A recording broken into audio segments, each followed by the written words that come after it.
Hello student, तो कैसे हो आप सभी। मैं आशा करता हूं कि क्लास 12th के सभी स्टूडेंट अच्छे होंगे। देखिए, आप भी जानते हैं कि आपका बोर्ड एग्जाम बहुत ही नजदीक आ चुका है। अब हमारे पास एक सही रणनीति के तहत तैयारी करने की आवश्यकता है। देखिए, अभी से भी हमारे पास 5 दिनों का समय है। अगर हम चाहें तो अपना अच्छे तरीके से तैयारी हम कर सकते हैं। 25 फरवरी को आपका एग्जाम है केमिस्ट्री का, इतनी बात पता होगा।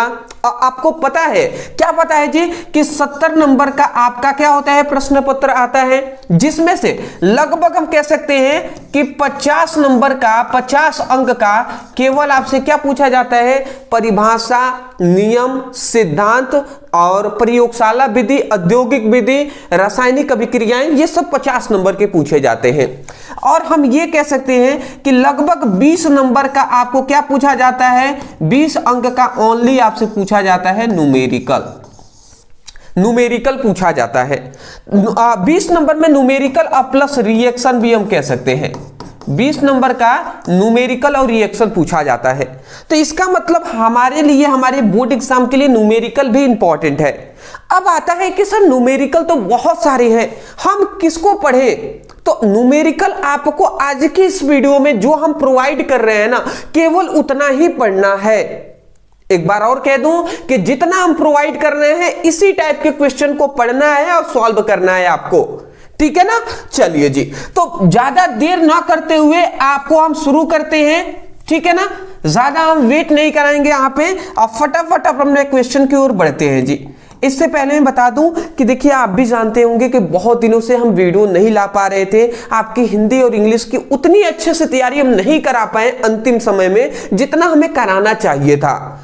परंतु इसलिए कि लाइट के थोड़े डिस्टरबेंस था। आपको पता ही है कि हमारे एरिया में लाइट नहीं आ रहा था। बहुत परेशानियों का सामना करने के बाद लाइट तो फिर से आ चुका है। तो अब हम चाहते हैं कि फिजिक्स केमिस्ट्री जो हमारा मेन सब्जेक्ट है, उसमें मतलब हम ये कह सकते हैं ना, धुआंधार तरीके से तैयारी आपकी कराई जाएगी। ठीक है ना। चलिए जी, तो पहला हमारा इंपॉर्टेंट यहाँ पे क्वेश्चन आता है। पहला हमारा इंपॉर्टेंट न्यूमेरिकल है कि 10 ग्राम नेफ्थालीन को 200 ग्राम बेंजीन में घोलने पर घोल का हिमांक 0.744 डिग्री सेल्सियस घट जाती है। तो बेंजीन के हिमांक अवनमन नियतांक KF का मान क्या है, 5.12 केल्विन किलोग्राम प्रति मोल है। तो नेफ्थालीन का अणुभार ज्ञात कीजिए। ठीक है ना, ये हमारा क्वेश्चन है। चलिए, अब बताइए, इस टाइप के क्वेश्चन आप कर पाएंगे कि नहीं कर पाएंगे। ये बार बार पूछा गया क्वेश्चन है, इसलिए हम करा रहे हैं। चलिए, कैसे करना है सॉल्व, ये भी हम बता देते हैं आपको। ज्यादा आपको परेशान नहीं होना है। सबसे पहले लिखना है हल। ठीक है, सबसे पहले जो हमें प्रोडक्ट दिया है उसको लिखेंगे। तो कह रहे हैं 10 ग्राम नेफ्थालीन को 200 ग्राम बेंजीन में घोलने पर, मतलब नेफ्थालीन जो है ना 10 ग्राम, ये 200 ग्राम बेंजीन में घुला है। तो जो घुलता है वो विलेय होता है। इसका मतलब जो नेफ्थालीन है ये विलेय है। तो ये हम लिख सकते हैं नेफ्थालीन लिखे या विलेय का भार हम लिख दें। तो विलेय का भार को स्मॉल w से दर्शाते हैं, वो कितना है, 10 ग्राम है। तो वो हमने 10 ग्राम लिख दिए। ठीक है, उसके बाद कह रहे हैं 200 ग्राम बेंजीन में घोला गया। तो बेंजीन क्या है, ये एक विलायक हो जाएगा, क्योंकि इसमें घुला है। तो विलायक का भार हो जाएगा। अब विलायक का भार क्या होता है, कैपिटल W से दर्शाते हैं। तो कैपिटल W क्या हो जाएगा, 200 ग्राम। उसके बाद कह रहा है कि घोलने पर हिमांक इतना घट जाता है। घटने का मतलब है कि हिमांक का अवनमन, घटने का मतलब होता है क्या होता है, हिमांक में इतना घट गया है। देखिए, यहां पे अगर घट गया लिखा हुआ है तो इसका मतलब हिमांक का अवनमन का मान है। और अगर यहां पे केवल कहते हैं कि बढ़ जाएगा, तो बढ़ने का मतलब हिमांक का उन्नयन। ठीक है, तो ये बात आपको याद रखना है, यही चीजें पकड़ना होता है। तो ये तीसरा हमारा क्या है, तीसरा है हमारा हिमांक का अवनमन।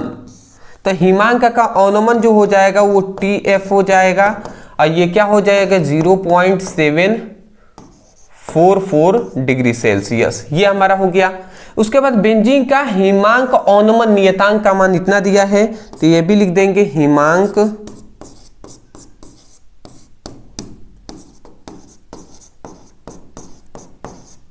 अवनमन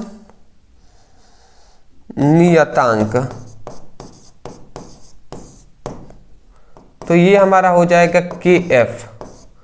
KF का वैल्यू है 5.12 केल्विन किलोग्राम प्रति मोल। ये हमारा हो गया। अब हमसे कह रहे हैं नेफ्थालीन का अणुभार ज्ञात कीजिए। अब हमसे यहाँ पे कहा गया नेफ्थालीन का अणुभार ज्ञात करना। ठीक है, नेफ्थालीन मतलब यही नेफ्थालीन है ना, बिले, तो बिले का अणुभार हमें ज्ञात करना है। तो हम लिखते हैं तब हम अणुभार का एक फॉर्मूला जानते हैं। क्या हम जानते हैं? तब हम अणुभार का एक फॉर्मूला जानते हैं, M = 1000 into KF into small w बटे del TF into capital W। ये हमारा एक फॉर्मूला है। इस फॉर्मूले को आपको याद रखना है। जब भी अणुभार ज्ञात करने को कहे ना, जब भी अणुभार ज्ञात करने को कहे तो आपको ये फॉर्मूला याद रखना है। ठीक है ना, ये आप याद रखिएगा। अब चलिए इस पर रखकर हम देखते हैं कैसे सॉल्व करते हैं जी। तो रखते हैं तो M = देख लीजिएगा, M = ये 1000 है, M ही है अणुभार, नेफ्थाल का अणुभार है, तो M = ये हमारा 1000 हो गया। ठीक है, इसी M का तो मान हमें ज्ञात करना है। KF है तो KF का वैल्यू कितना दिया है जी? KF का वैल्यू दिया है 5.12, ये दिया हुआ है। उसके बाद स्मॉल w का मान कितना दिया है? तो स्मॉल w का मान दिया है 10 ग्राम। ठीक है, उसके बाद डेल TF का वैल्यू है 0.744। ठीक है ना, ये दिया है। और कैपिटल W का मान 200 ग्राम, तो ये हमारा 200 ग्राम। इतना हमारा हो गया ना। ठीक है जी, इतना हमारा हो गया। तो अब चलिए हम आगे बढ़ जाते हैं। अब इसको हम सॉल्व करेंगे। तो सॉल्व कैसे हम कर देंगे? तो इसको अगर हम सॉल्व करते हैं तो देखिए दो तरीके से हम कर सकते हैं। सबसे पहले M = ये 1000 है ना। ठीक है, ये 1000 है। अगर हम यहाँ पे ये करें तो हम इसको कैसे लिख सकते हैं? ये मतलब अगर हम चाहें ना तो ये देखिए 1 0 है। ठीक है, अगर 10 इसमें गुणा होगा तो समझिएगा ये 1000 है ना। अगर 10 इसमें गुणा हो जाएगा तो ये 51.2 हो जाएगा। समझ रहे हैं? 51.2 हो जाएगा। दशमलव जो है ये एक अंक इधर आ जाएगा। अब अगर इसमें का 10 एक और 0 अगर इसमें हम काटेंगे ना तो ये 512 हो जाएगा। तो एक काम करते हैं, इसको 512 लिखते हैं, एक 0 इसमें से इरेज कर देते हैं। 512, ये सब गणित का मतलब बेसिक चीजें हैं। ठीक है, ओहो क्या भैया क्या ही कहे हम। 512 क्या हुआ है जी? 10 इसमें क्या 10 मतलब 100 का गुणा इसमें हम करा दिए हैं, तो ये 512 हो गया, 100 हो गया ये। ठीक है, अब इसका अगर इसमें हम गुणा कराते हैं तो 2 0 है ना, तो ये दशमलव है, 2 अंक इधर आ जाएगा, तो ये 74.4 हो जाएगा और गुणे 2 हो जाएगा। इतना हमारा हो जाएगा। अगर हम इसको काटने जाएं तो देखिए क्या हो सकता है। ये M = अगर 2 से हम इसमें काटे ना तो ये कितना बार में कट जाएगा? तो ये हमारा हो जाएगा 100 और ये हो जाएगा 2 दूना 4 और 2 पचे 10 और 2 छक्के 12, 256 हो जाएंगे। और ये हमारा क्या होगा? 74.4 हो जाएगा।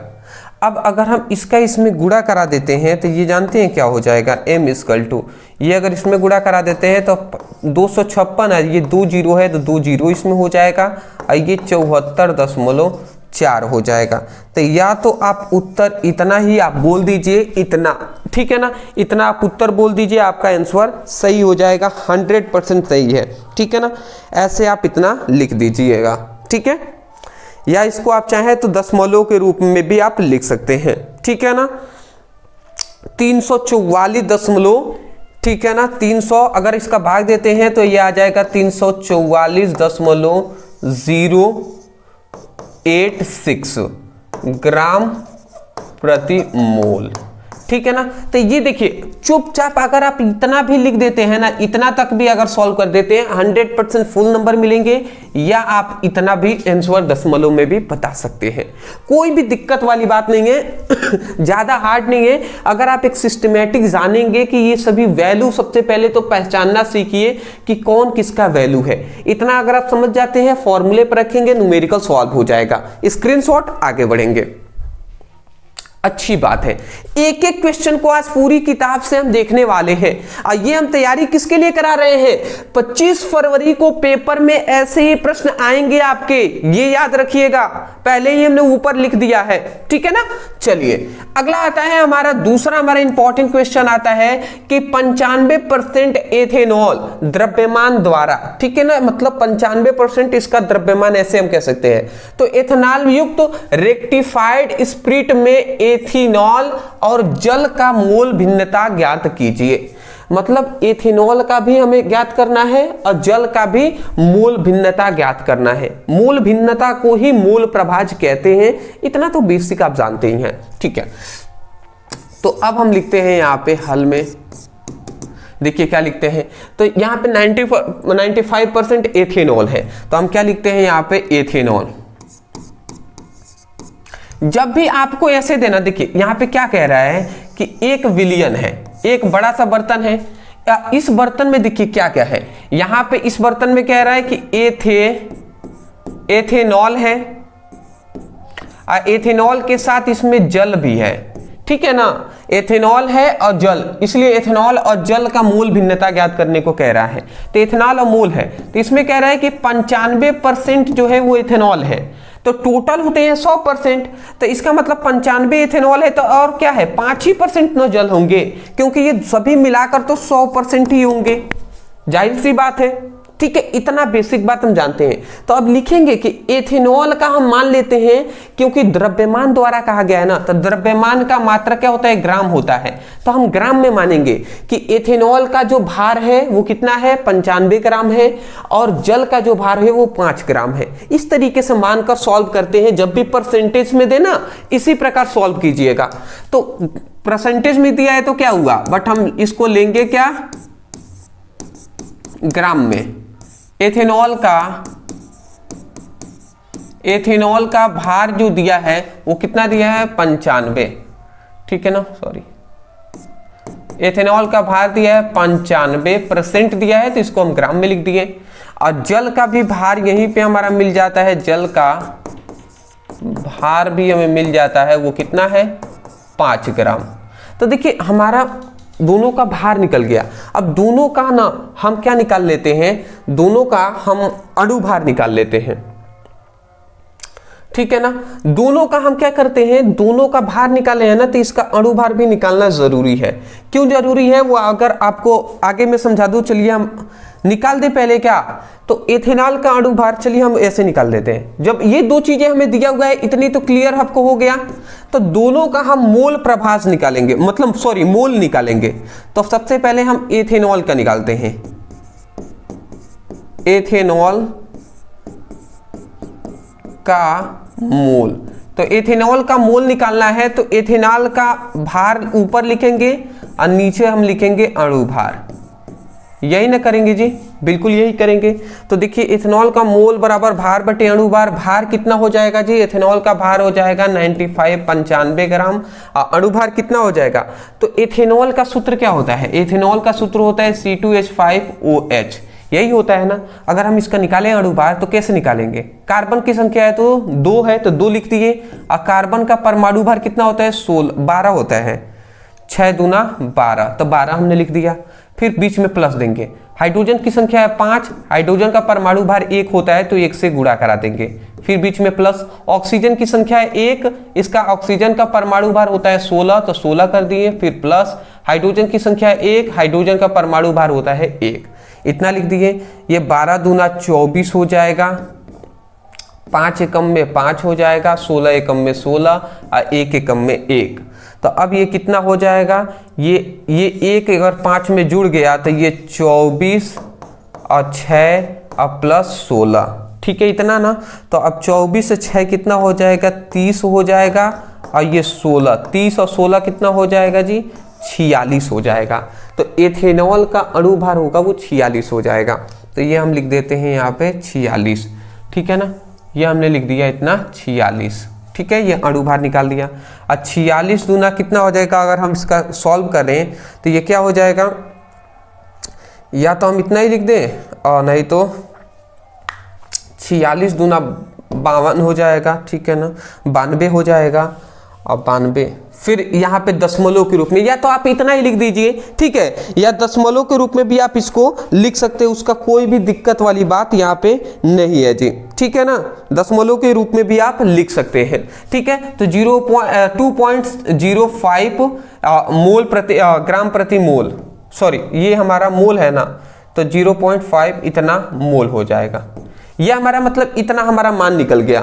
एथेनॉल का भार, एथेनॉल का मोल का मान हमारा या तो आप इतना कह दीजिए या इतना कह दीजिए, ये आपको याद रखना है।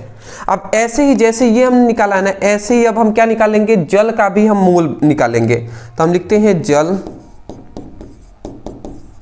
का मोल। तो जल का मोल बराबर भी हो जाएगा भार बटे अणु भार। ये हो जाएगा, बिल्कुल हो जाएगा।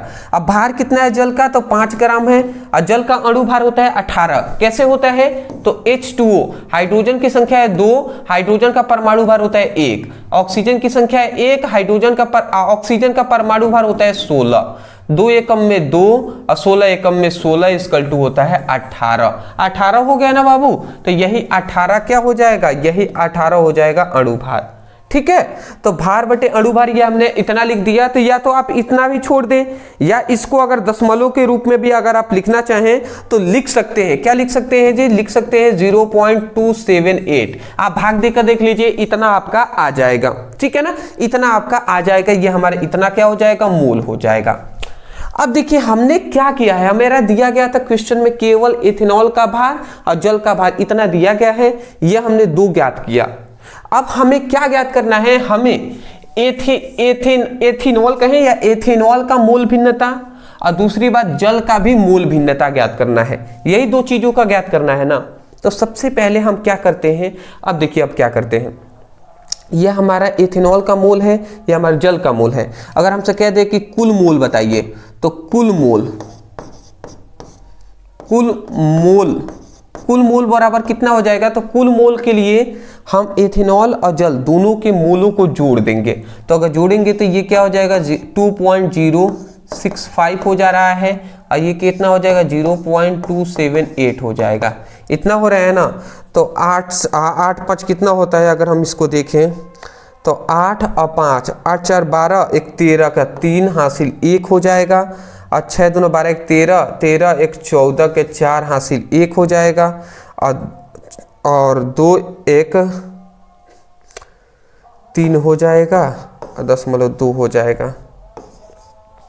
अब देख लेते हैं एक बार और, देखिए क्या 8 5 13 का 3 हासिल 1, 6 6 12 13, 6 6 13 1 14 के 4 हासिल 1, और 2 1 3 और 2 2, ठीक है। इतना हमारा आ जाएगा टोटल मोल। टोटल मोल कितना आ जाएगा, इतना हमारा टोटल मोल आ गया, ठीक है ना। अब जैसे ही इतना टोटल हमारा मोल आ गया, तो अब देख लीजिए क्या होता है, अगर टोटल मोल हमारा इतना आ गया, तब देखिए हम क्या करते हैं, तब हम यहाँ पे लिखते हैं तब हम लिखते हैं, तब अब जब एथेनॉल का मोल जल का मोल निकल गया, कुल मोल हमने निकाल दिया, तब हम देखेंगे एथेनॉल का मोल भिन्नता कितना है। तो हम लिखेंगे एथेनॉल का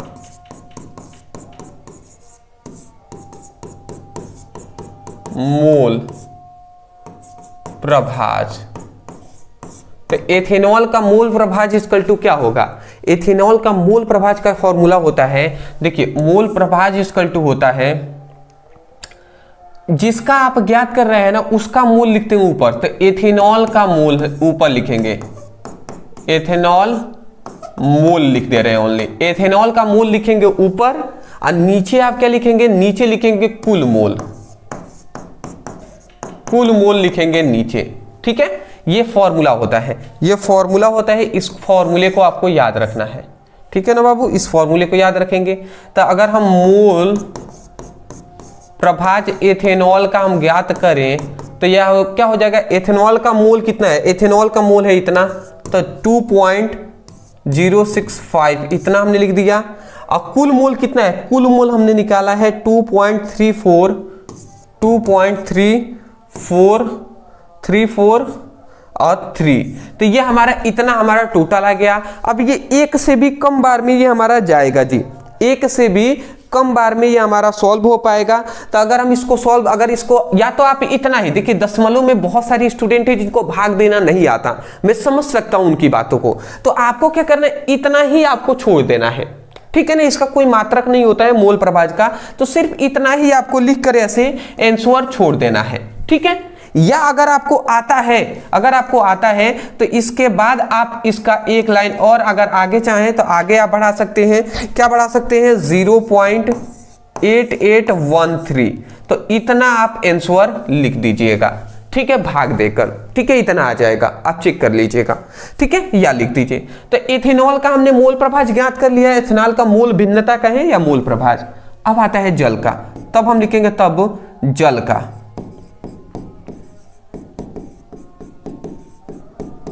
जल का मोल प्रभाज क्या हो जाएगा, तो जल का मोल प्रभाज इक्वल टू, ऊपर लेंगे जल का मोल और बटे क्या हो जाएगा, कुल मोल हो जाएगा, यही ना होगा जी। तो यहां पे हम लिख देते हैं, यहां पे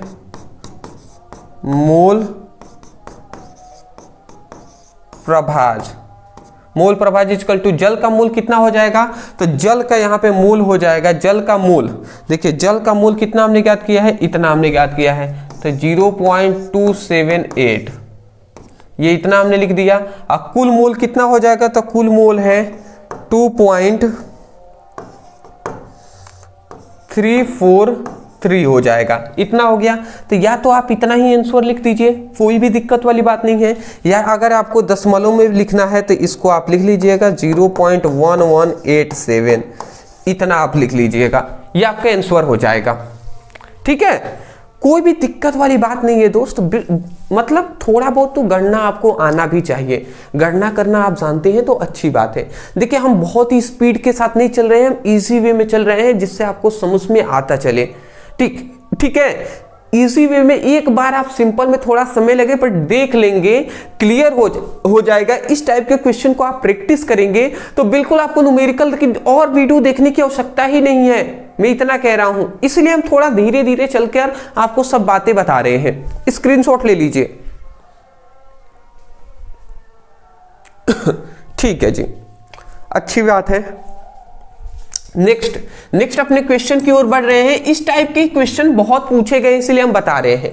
अगला हमारा आता है कि 1 लीटर विलियन में 5 ग्राम ग्लूकोज घुला है, ठीक है ना। तो 1 लीटर विलियन में 5 ग्राम ग्लूकोज घुला है और यदि तापमान कितना है, 27 डिग्री सेल्सियस है, तो परासरण दाब ज्ञात कीजिए। अब यहाँ पे हमसे क्या कह रहा है, यहाँ पे हमसे कह रहा है कि परासरण दाब आपको हमें ज्ञात करके दिखाना है। चलिए हम कैसे ज्ञात करते हैं समझ लेते हैं। सबसे पहले जो दिया है उसको हम लिखते हैं 1 लीटर विलियन, तो यहाँ पे हमारा हल लिखेंगे। ओहो क्या हो गया भैया, सबसे पहले यहाँ पे हम लिखेंगे हल। 1 लीटर विलियन है तो इसका मतलब विलियन का ये आयतन दिया है, विलियन का आयतन, तो विलियन के आयतन को 20 से दर्शाते हैं। वो कितना दिया है, तो वो हमारा दिया है 1 लीटर। गलत तो नहीं है ना, ठीक है। 5 ग्राम ग्लूकोज घुला हुआ है, तो घुलने का मतलब क्या है, ये विलेय का भार है, ठीक है। जो घुलता है वो विलेय होता है, तो विलेय का भार। अब विलेय के भार को स्मॉल w से दर्शाते हैं कि कितना है, तो 5 ग्राम है, तो ये हमने इतना लिख दिया, ठीक है। उसके बाद यदि तापमान 27 डिग्री सेल्सियस है, तो यहाँ पे तापमान दिया है, तापमान T का मान जो दिया है 27 डिग्री सेल्सियस दिया है, ठीक है, इतना हमारा दिया है। एक और गैस नियतांक का मान दिया है, एक और चीज हमें दे दिया है गैस नियतांक का मान, गैस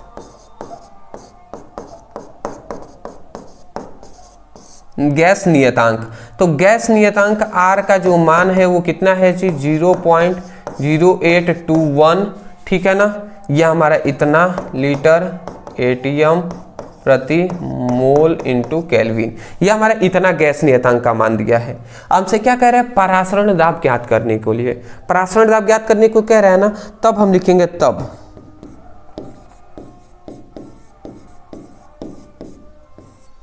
परासरण दाब। अब परासरण दाब को परासरण दाब को हम क्या P से दर्शाते हैं ना, ठीक है। परासरण दाब को हम P से दर्शाते हैं। अब P इक्वल टू क्या होता है जी, P इक्वल टू CRT होता है। ये परासरण दाब का हमने फॉर्मूला पढ़ा हुआ है। अब देखिए इसको हम कैसे कन्वर्ट करेंगे, चेंज करेंगे, ये आप जानिएगा। एक हम जानते हैं कि सांद्रण जो मोलर सांद्रण, C मतलब मोलर सांद्रण है, अब मोलर सांद्रण इक्वल टू N/V होता है, ठीक है ना। मतलब मोल अब बटे क्या होता है, आयतन होता है विलियन का। तो ये होता है फॉर्मूला। तो हम बताइए अगर C के जगह पे N/V लिख सकते हैं, बिल्कुल लिख सकते हैं। तो देखिए इसको अगर हम चेंज करते हैं तो हम इसको क्या चेंज कर सकते हैं, मैं यहीं पे कर रहा हूं। तो P इक्वल टू क्या लिख सकते हैं,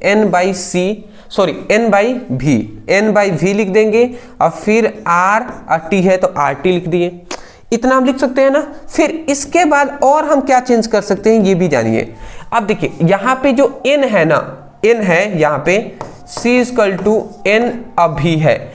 N क्या है, मोल है। मोल बराबर होता है भार बटे अणु भार, ठीक है ना। क्या होता है, मोल बराबर होता है भार बटे अणु भार। तो ये आप याद रखेंगे, मोल बराबर होता है भार बटे अणु भार। तो हम चाहे तो W/M लिख सकते हैं। तो अगर हम N के जगह पर W/N लिखे ना तो ये क्या हो जाएगा, ये W ऊपर हो जाएगा, M नीचे हो जाएगा, V ये हो जाएगा। तो N का मान अगर रखते हैं तो इतना आ गया। तो अब इस N के जगह पर हम इतना रखेंगे तो ये इतना हमारा आ गया। तो ये हम लिख देंगे यहाँ पे P इक्वल टू, ये क्या हो जाएगा, small w by capital M, sorry small w by small M into V हो जाएगा। V है तो V हो गया, फिर R हम लिख देंगे, फिर T लिख देंगे। तो ये हमारा अंततः ना, ये हमने फॉर्मूला जो है, ये हमने फॉर्मूले को इस तरीके से इतना हमने तोड़ दिया है, ठीक है। इतना हमने तोड़ दिया, ये बात आपको पता चल गया होगा, इतनी बात। चलिए अब हमने इतना क्यों तोड़ा, क्योंकि हमारा वैल्यू यहाँ पे उतना दिया हुआ था। अब कहीं ना कहीं तो रखना है और रख कर हमें सॉल्व करना है। तो देखिए अब क्या, परासरण दाब P equal to small w का मान कितना दिया है, 5 ग्राम दिया है, तो 5 हमने लिख दिया। Capital M, sorry small m का मान दिया है जी, नहीं दिया है। तो ग्लूकोज, देखिए ये हमारा क्या है, विलेय का भार है। तो विलेय का अणु भार हम ज्ञात कर लेंगे। ये M क्या है, M है विलेय का अणु भार। तो विलेय कौन है जी, ग्लूकोज है। तो ग्लूकोज का अणु भार C6H12O6, यही ना होता है जी, ग्लूकोज का अणु सूत्र होता है। इसका अणु भार हमें याद है 180 ग्राम होता है, ठीक है ना। इसका अणु भार क्या होता है, 180 ग्राम होता है, ये आप याद रखेंगे। तो 180 हम लिख देते हैं यहाँ पे डायरेक्ट, ठीक है ना। आप निकाल कर देख लीजिएगा, कुछ चीजों का पता होना चाहिए। जैसे जल का 18 होता है, ठीक है, इसी तरीके से सबका पता होना चाहिए, आपको कुछ याद रखिएगा। तो भार बटे अणु भार लिख दिए। यहाँ पे आयतन है, तो आयतन का मान कितना दिया है जी, 1 लीटर दिया है, तो यहाँ पे हम 1 लिख देते हैं। और फिर यहाँ पे R का मान, गैस नियतांक का मान है 0.0821, इतना दिया है। और T क्या है, T है 27। तो 27 डिग्री सेल्सियस ये हमारा तापमान दिया है। अच्छा, ये तापमान हमारा 27 डिग्री सेल्सियस है, इसको केल्विन में हम चेंज कर लेते हैं। तो 27 क्या 273 से हम इसको ऐड कर लेंगे। तो ये हमारा 27 और 73 कितना हो जाएगा, 27 और 73 लगभग 300, ये हमारा 300 केल्विन ये हमारा हो जाएगा। 300 केल्विन हो गया। तो ये हमारा तापमान का टोटल इतना वैल्यू आया ना T का। तो परम ताप का वैल्यू इतना 300 आ गया, तो ये हम 300 यहाँ पे लिख देते हैं। देखिए ये हमारा इतना हमने लिख दिया, कोई दिक्कत वाली बात नहीं है ना। ठीक है दोस्त, आगे बढ़ते हैं। सभी को ध्यान से समझना है। ये हमारा 5 है, ये 180 है। ये अगर हम देखें इसमें गुणा करा दे तो 3 × 5 = 15। ये हम देखें ना 3 × 5 = 15, तो ये हमारा 1500 हो जाएगा। अगुड़े ये 0.0821 हमारा इतना ये हमारा हो जाएगा। ठीक है, ये आप याद रखिएगा। ठीक है, अगर हम इसको देखें तो 18 × 5 = 90। ठीक है, या हम ऐसे कर सकते हैं थोड़ा सा। देखिए ये भी सही है, कोई दिक्कत वाली बात नहीं है, बट थोड़ा इजी करने के लिए हम ऐसे कर देते हैं। इजी करने के लिए हम क्या कर सकते हैं समझिएगा। ये 300 है, देखिए P इक्वल टू सॉल्व कर दिया जाता है तो गणना को थोड़ा इजी किया जाता है। तो अगर हमें थोड़ा गुणा भाग करने में दिक्कत है तो इसको 5 लिख दिए, और 300 को हम क्या लिख सकते हैं 3, और 3 लिख सकते हैं, 3 गुणे 100 लिख सकते हैं। अरे 100 तो यही 300 हो जाएगा। अब फिर ये है तो 0.0821 हमने लिख दिया, ऐसे लिख सकते हैं। 180 है तो 180 गुणे 1 इक्वल टू 180, ये इतना हमने लिख दिया। अब देखिए हम क्या करते हैं, अगर ये 100 इसमें गुणा होगा तो ये दशमलव जो यहाँ पे है ये यहाँ पे आ जाएगा 2 अंक इधर, तो 2 अंक अगर इधर आता है तो यहाँ पे P इक्वल टू क्या हो जाएगा, यह हमारा 5 गुणे 3 हो जाएगा। अच्छा एक और देखिए, 3 छक 18 मतलब 60 बार में ये कट जाएगा ये, और ये 100 अगर इसमें गुणा हो जाएगा तो ये दशमलव है ये यहाँ पे आ जाएगा। तो अब ऊपर यहाँ पे क्या ही बचा, ऊपर यहाँ पे बचा P इक्वल टू ये 5 है तो 5 बच गया, और ये 100 इस पे गुणा हो जाएगा तो 0 तो हट गया, 8.21 हो जाएगा, और नीचे क्या बच गया 60 बच गया। ठीक है, इतना हमारा बच गया ना। अब हम क्या कर सकते हैं, अगर हम चाहें तो इसको भी हम काट सकते हैं। तो 5 50 5 दूना मतलब 12 चक्के 12 25 60 होता है, तो 5 जो है 12 बार में 60 कट जाएगा। तो अब इसका कितना हो जाएगा 8.21/12 हो जाएगा, इतना हो जाएगा ना। अगर हम चाहें तो या तो आप आंसर इतना ही लिख दीजिए, या इसको अगर दशमलव में आप लाना चाहें तो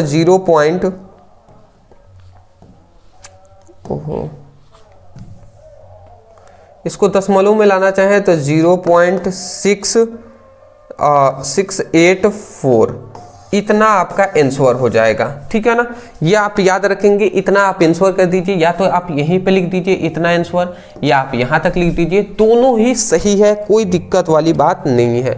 अब परासरण दाब का मात्रा क्या होता है सभी जानते हैं, ATM होता है, तो ATM यहाँ पर लिख दीजिएगा। ठीक है ना, एटॉमिक मास यूनिट। चलिए आप स्क्रीनशॉट ले लीजिए।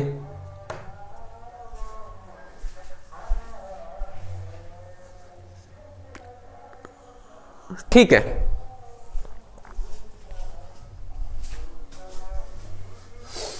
अगला हमारा क्वेश्चन की ओर आप बढ़ रहे हैं। अगला हमारा क्वेश्चन क्या है, अगला हमारा क्वेश्चन के 1 विलियन का वाष्प दाब इतना मिली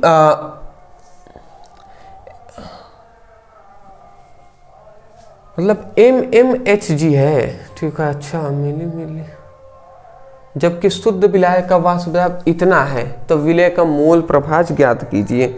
चलिए जी, इसको भी हम देख लेते हैं। ठीक है, देखिए ये क्वेश्चन है ना, ये आप अगर पढ़ेंगे कौन सा नियम है, राउल्ट का नियम पढ़ेंगे तो उसमें ये सब आपको बताया गया है। ठीक है ना, ये राउल्ट का नियम पढ़िएगा तो उसमें हमने बताया हुआ है।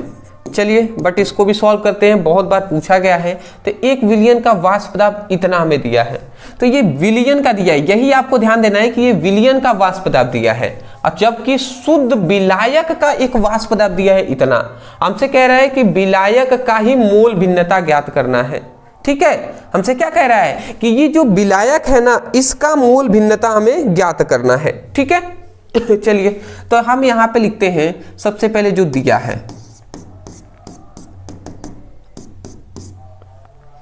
तो ये हमारा दिया हुआ है विलियन में वाष्प दाब। विलियन में वाष्प दाब का मान जो दिया है वो 23.8 mmHg दिया है। ठीक है, जबकि दूसरा हमारा दिया हुआ है शुद्ध विलायक का वाष्प दाब, और शुद्ध विलायक का जो वाष्प दाब दिया है वो 26.7 mmHg दिया है। हमसे कह रहा है विलायक का मोल भिन्नता ज्ञात करना। मोल भिन्नता को ही मोल प्रभाज कहते हैं या मोल अंश भी कहते हैं, पता तो इतना होगा ही आपको। तो अब हमें निकालना है, चलिए हम निकाल लेते हैं। तो एक चीज हम जानते हैं, एक फॉर्मूला अगर आप राउल्ट के नियम को डीप में जाकर पढ़ेंगे, इसलिए हम कहते हैं राउल्ट का नियम। हम जब डीप में पढ़ाते हैं ना तो स्टूडेंट ही पढ़ना नहीं चाहते, कहते हैं सर इजी वे में 5 मिनट में बता दीजिए एक नियम। भैया डीप में पढ़ेंगे तो 5 मिनट में कैसे हम याद करा सकते हैं, तो ऊपर ऊपर ही पढ़ाना पड़ता है। बट इतना कहूंगा कि ऊपर ऊपर पढ़िएगा, बट समय है। अब न्यू सेशन क्लास 11th वाले जब जुड़ेंगे, तैयारी करेंगे, तो उनसे अब पता नहीं मेरी आवाज़ उनके पास जा रही है या नहीं, बट इतना कहूंगा कि आपके बड़े छोटे भाई होंगे उनसे कहिएगा डीप में पढ़ाई करने के लिए। क्योंकि अगर हमें क्या ज्ञात करना है, विलायक का मूल भिन्नता ज्ञात करना है, तो हम लिखते हैं विलायक का मूल भिन्नता। भिन्नता को ही मूल प्रभाज भी कहते हैं, याद रखेंगे। तो विलायक का मूल भिन्नता इक्वल टू होता है एक फॉर्मूला, राउल्ट के नियम से हम जानते हैं, विलयन का वाष्प दाब। अब बटे क्या होता है, बटे होता है शुद्ध विलायक का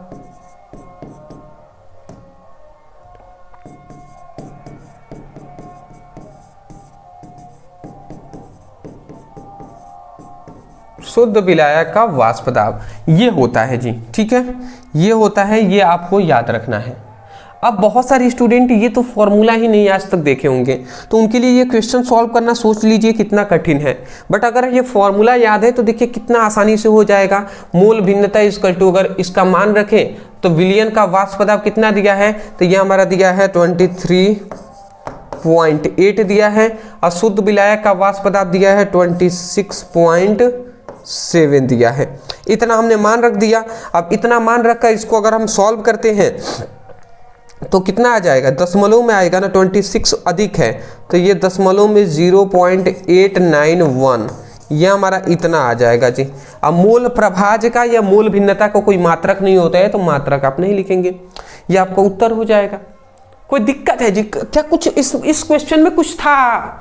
बिल्कुल भी कुछ नहीं था। बट दिक्कत यह है ना कि फॉर्मूला अक्सर स्टूडेंटों को तैयार नहीं होता है, जिसके वजह से प्रॉब्लम आ जाती है। तो फॉर्मूले भी याद रखिएगा, और आपके छोटे भाई बहन हो उनसे कहिएगा कि बाबू 11th में आप पढ़ लिए हैं, आप 12th में जा रहे हैं, तो पहले एक बार ही सही बट बेसिक से पूरी डीप में पढ़ाई कर लीजिएगा। 2 महीने 3 महीने लगेंगे फिजिक्स केमिस्ट्री को पढ़ाने में, दोनों को कंप्लीट पढ़ाने में 2-3 महीने तो लगेंगे। बट 2-3 महीने अगर आप पढ़ लेते हैं, उसके बाद आपके पास 6-7 महीने होते हैं जिसमें आप तैयारी अपनी कर सकें। उसमें हम कराएंगे भी जी। अभी इस बार हमने 7वीं बार रिवीजन हमने करा दिया है, अब फिर हम अभी आपको तैयारी करा रहे हैं। मैं विश्वास के साथ कह रहा हूं कि अगर आपने कंसिस्टेंट इस चैनल पे पढ़ाई करते रहे तो इतनी बेहतर तरीके से इन 5 दिनों में तैयारी फिजिक्स केमिस्ट्री की कराएंगे ना कि आप भी कहेंगे कि हाँ सर, पूरी पेपर में यहीं से क्वेश्चन आए हुए थे, जो क्वेश्चन आप बताए हुए थे, तो और आप सभी करके आए होंगे, बहुत ही ज्यादा खुश होंगे। तो ये सभी चीजें हैं दोस्त। चलिए स्क्रीनशॉट ले लीजिए। हाँ जी, अभी क्या है कि रमज़ान का महीना चल रहा है, और मैं खुद रोज़ा हूँ। 30 दिनों का रोज़ा होता है, और रोज़ा तो हम लोग रहते हैं। रोज़ा मतलब आप सभी नहीं जानते हो तो मैं बता दूँ, व्रत, ठीक है ना, व्रत कहते हैं, रोज़ा कहते हैं। तो हम क्या है जी, तो इस तरीके से थोड़ी सी बोलने में कभी कभी दिक्कत आता है, क्योंकि बोलते हैं प्यास लगेगी। बट कोई नहीं जी, अभी लगभग दोपहर हो रहा है, लगभग 1 बज गए हैं। अब 1 बज गए हैं तो थोड़े प्यास तो अंदर से है ही।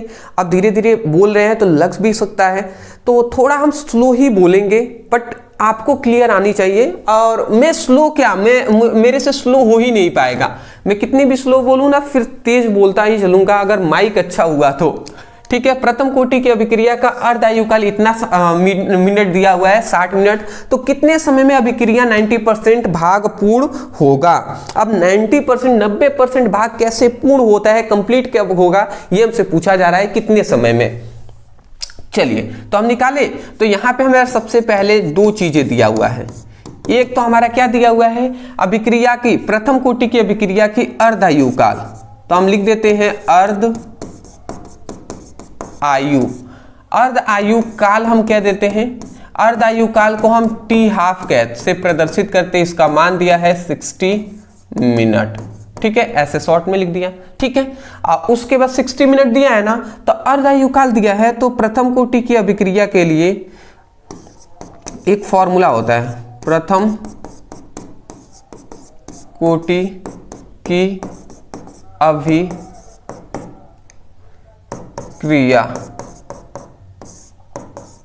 के लिए वेग स्थिरांक।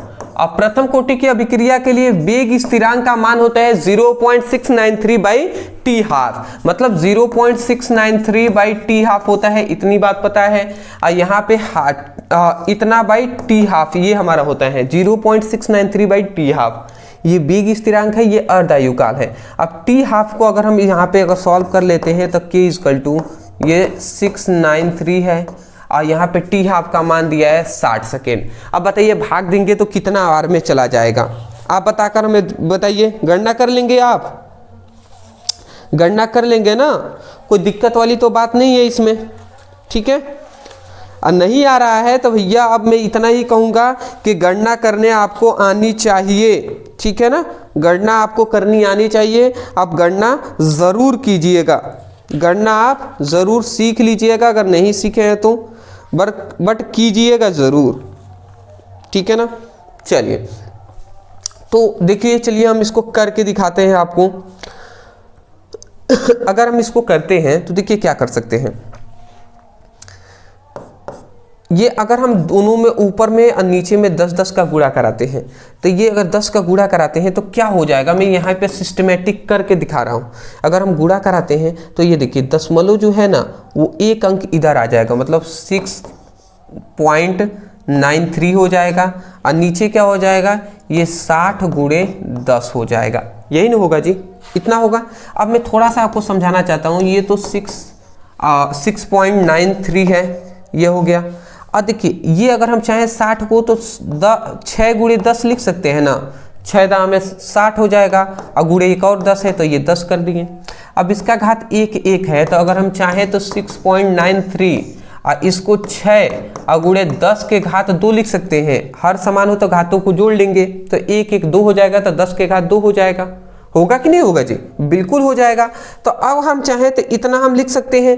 अब थोड़ा समझिएगा, ये 10 के घात 2 है तो सॉरी, अब देखिए इसको अगर हम चाहें तो ये 6.93 है, ठीक है ना, और बाई ये क्या है 6 हो जाएगा, और ये 10 टू द पावर 2 है, ऊपर चला जाएगा तो 10 टू द पावर -2 हो जाएगा कि नहीं, बिल्कुल हो जाएगा। अगर आप इसका अगर इसमें भाग दे देते हैं तो ये लगभग कितने बार में चला जाएगा जी, 6 एकम में 6, ठीक है, इतना ये अगर हम देते हैं तो 6 एकम में 6 एक बार में, और दशमलव देंगे तो फिर मान लेते हैं 930 हो जाएगा।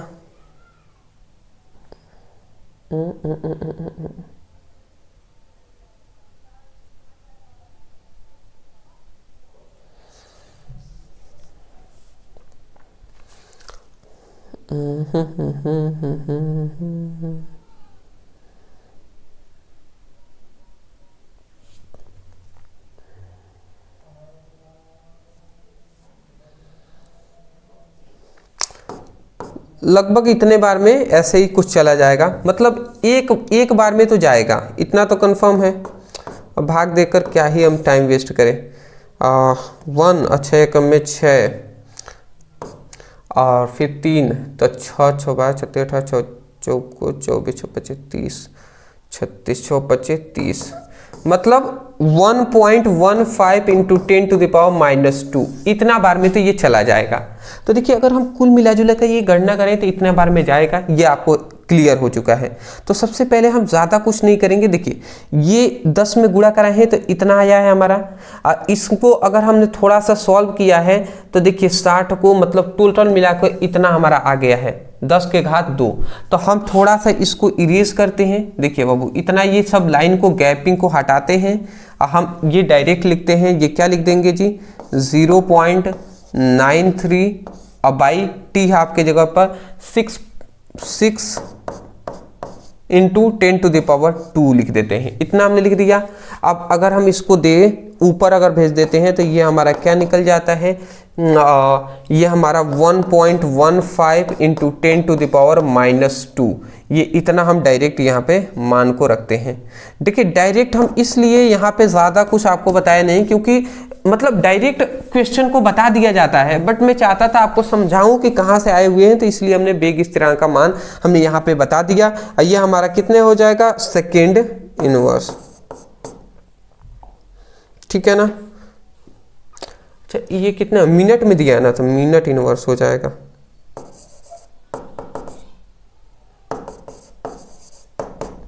मिनट इनवर्स हो गया। तो सबसे पहले हमारा अर्धायुकाल का मान दिया है, तो हमने यहाँ पर बेग स्थिरांक के का मान ज्ञात किया। अब आप सोच रहे होंगे सर आप बेग स्थिरांक का मान क्यों ज्ञात किए हैं, क्यों ज्ञात किए हैं सर? तो बिल्कुल हम बता रहे हैं। देखिए बेग स्थिरांक का मान हमें पता चल गया ना, तो अब हमें पता चल जाएगा कि 90% पूर्ण होने में लगा समय कितना है, कितना समय में ये 90% पूर्ण होते हैं, ये भी हमें पता चल जाएगा। अब कैसे चलेगा, तो देखिए यहाँ पे हम लिखते हैं, तब हम क्या लिखेंगे कि 90% पूर्ण होने में लगा समय, 90% पूर्ण होने में लगा समय ज्ञात करना है ना, तो हम क्या कर देंगे, एक फॉर्मूला होता है बेग स्थिरांक का, k equal to 2.303 by T, और टी 90% है तो 90% लिख देंगे, ठीक है ना, और log a by a minus x. तो ये एक फॉर्मूला होता है, जब भी ये एक फॉर्मूला है, इस फॉर्मूले के तहत आपको सॉल्व करना है। मैं एक बात बताना चाहूंगा, अगर यहाँ पे कहता कि बताइए 80% पूर्ण होने में लगा समय, तो यहाँ पे हम लिखते हैं 80%, ठीक है ना। अगर आपसे कहता है कि 90% तो 90 लिखे हैं, 70% कहता है तो 70 लिखते हैं। तो ये क्वेश्चन यहीं पे मेनली मोस्टली घुमाता है यहीं पर जी, 90 के जगह पर कभी 40 देगा, कभी 50, कभी 70, कभी 60। तो ये बस इतना, ये फॉर्मूले में यहाँ पे 90 के जगह पर 60 लिख सकते हैं इस तरीके से। अब ये के बेग स्थिरांक का मान क्यों ज्ञात किए, क्योंकि इसका मान हमारा पहले पता है, तो ये हम लिख देंगे, क्या लिख देंगे जी, 1 अच्छा एक काम कर लेते हैं, इसको यहाँ पे भेज देते हैं, इसको यहाँ पे, तो ये हमारा t90 मतलब 90% पूर्ण होने में लगा समय हो जाएगा, और ये 2.303 हो जाएगा, और ये 1.15 हो जाएगा, 1.15 इंटू 10⁻⁻², ये इतना हो गया। ये हमारा लॉग है, तो लॉग हमने लिख दिया। ए क्या है, यहाँ पे ए जो है ना, ये अभिकारकों की संख्या है, तो सॉरी अभिकारकों की मात्रा। तो अभिकारक देखिए 90% भाग पूर्ण हुआ है ना, परसेंटेज में दिया है, तो अभिकारक को हमेशा हम 100% लेते हैं। 100% मतलब 100 ग्राम, तो अभिकारक है 100%, और x क्या है, वियोजन की मात्रा है, तो वियोजन कितना हुआ है 90%, तो 90% मतलब 90 ग्राम वियोजित हुआ है, सॉरी 90 ग्राम वियोजित हुआ है। तो इसी प्रकार ये a के जगह पर हम लिखेंगे 100, फिर a है मतलब अभिकारकों की संख्या, तो 100 लिख दिए, और माइनस वियोजित कितना हुआ है 90% ना, तो 90 हम यहाँ पे लिखते हैं। अगर कहता है यहाँ पे कि 60% पूर्ण होने में कितना, तो केवल हम क्या करते हैं, यहाँ पे 60 का घटाते हैं। ये आप याद रखेंगे, ये सब आपको अगर बेसिक ना पता है तो आप केवल इतना ही समझिए, ज़्यादा डीप में जाएंगे कन्फ्यूजन में कंफ्यूज हो जाएंगे, इसीलिए। अब इसको अगर हम सॉल्व कर लेते हैं तो देखिए क्या होता है, ये हमारा 2.303 है, ये अगर 10⁻² को ऊपर भेज देते हैं तो ये 10⁻⁻² है, ऊपर जाएगा तो +2 हो जाएगा, और ये 1.15 हो जाएगा, और ये क्या हो जाएगा लॉग। ये देखिए 100 है ना ऊपर, और 100 में से 90 चला जाएगा तो 10, और 10 दहाके 100, अगर हम इसको सॉल्व करें तो 10 दहाके 100 मतलब 10 हो जाएगा यहाँ पे। तो अब हम इसको 19, और इसको हम क्या करते हैं 303 इंटू log 10 और 1.15, और ये हमारा क्या हो जाएगा log 10 हो जाएगा। और log 10 का मान कितना होता है जी, log 10 का मान शायद आई थिंक 1 होता है क्या।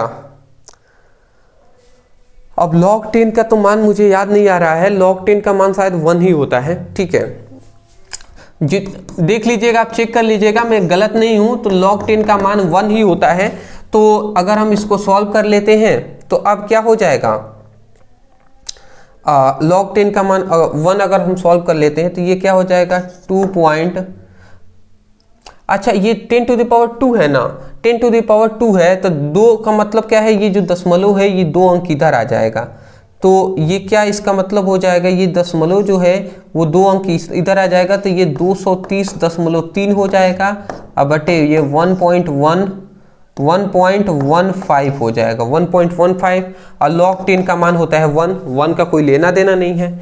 तो अब इसका टोटल यहाँ पे अगर इसको सॉल्व कर लेते हैं तो ये 230.3 अब बटे 1.15, तो ये हमारा इतना आंसर आ जाएगा अभिक्रिया का कोटि का, मतलब इतना, ये हम लिख देंगे मिनट,